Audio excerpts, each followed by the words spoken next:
देखा हजारों दफा आपको। जय हिंद, स्वागत है आप सभी का। फ्रेंड्स, झरना प्राकृतिक सुंदरता का एक महत्वपूर्ण अंग है।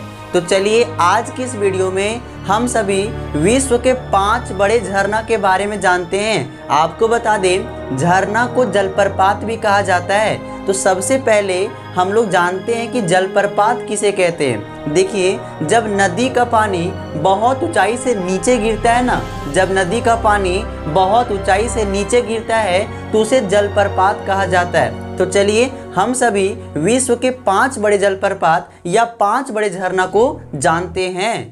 पहला नंबर पर आता है सर देवदूत जलप्रपात। जी हाँ फ्रेंड्स, विश्व का सबसे ऊंचा जलप्रपात है देवदूत जलप्रपात। आपको बता दें, देवदूत जलप्रपात को एंजिल जलप्रपात भी कहते हैं। जैसे एक इंसान का 2 नाम होता है ना, जैसे एक लड़की है, उसका स्कूल का नाम मोहिनी है, लेकिन घर में सब उसको मदनी बोलते हैं। लड़की एक ही है लेकिन 2 नाम है। वैसे ही जो झरना है, जो जलप्रपात है, एक ही है लेकिन इसके 2 नाम है, देवदूत जलप्रपात और एंजिल जलप्रपात। तो विश्व का सबसे ऊंचा जलप्रपात कौन है? देवदूत जलप्रपात या एंजिल जलप्रपात। अब देखिए इसकी ऊंचाई की बात कर लेते हैं सर। तो इसकी ऊंचाई है 979 मीटर। जी हाँ सर, 979 मीटर देवदूत जलप्रपात की ऊंचाई है। अब देखिए ये कहाँ पड़ता है? ये पड़ता है बोलीवर में।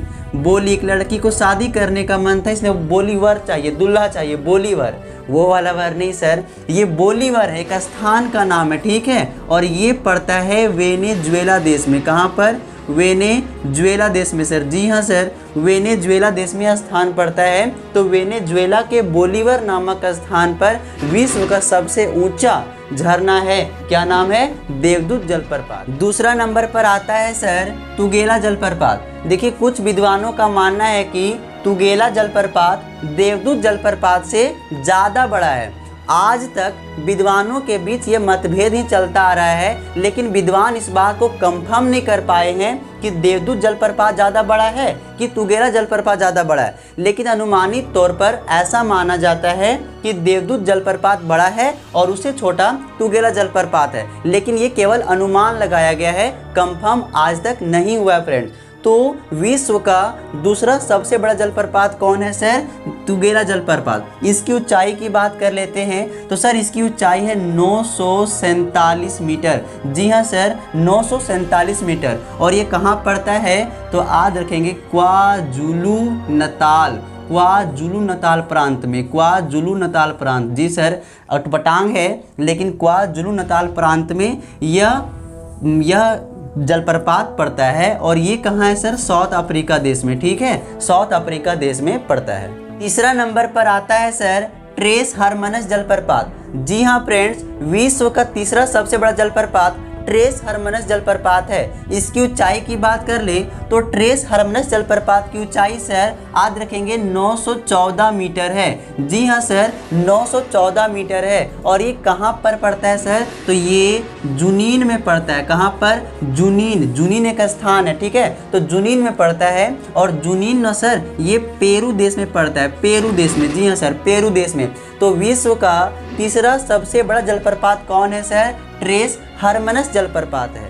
चौथा नंबर पर आता है सर ओलोउपेना जलप्रपात। जी हाँ, विश्व का चौथा सबसे बड़ा जलप्रपात है ओलोउपेना जलप्रपात। इसकी ऊंचाई की बात कर लेते हैं सर। तो इसकी ऊंचाई है 900 मीटर। जी हाँ सर, 900 मीटर। और ये कहाँ पड़ता है? तो याद रखेंगे हवाई द्वीप में। जी हाँ सर, हवाई द्वीप। और जो हवाई द्वीप है ना सर, यूएसए के अंतर्गत आता है, यूएसए के अंतर्गत। एक बात और याद रखेंगे सर, संयुक्त राज्य अमेरिका का सबसे बड़ा झरना या सबसे बड़ा जलप्रपात ओलोउपेना जलप्रपात को ही माना जाता है। लेकिन विश्व का चौथा बड़ा सबसे बड़ा जलप्रपात कौन है? ओलोउपेना जलप्रपात। 5वां नंबर पर आता है सर उम्बिला जलप्रपात। जी हाँ फ्रेंड्स, विश्व का 5वां सबसे बड़ा जलप्रपात का क्या नाम है? उम्बिला जलप्रपात। इसकी ऊंचाई की बात कर लेना सर। तो इसकी ऊंचाई है 895 मीटर। जी हाँ फ्रेंड्स, उम्बिला जलप्रपात की ऊंचाई 895 मीटर है। और ये किस स्थान पर है? तो याद रखेंगे सर क्यूई स्पेस। जी हाँ सर, क्यूई स्पेस नामक शहर में ये आता है। और फ्रेंड्स ये किस देश में है? तो ये भी पेरू देश में है सर, पेरू देश में। जी हाँ फ्रेंड्स, पेरू देश में।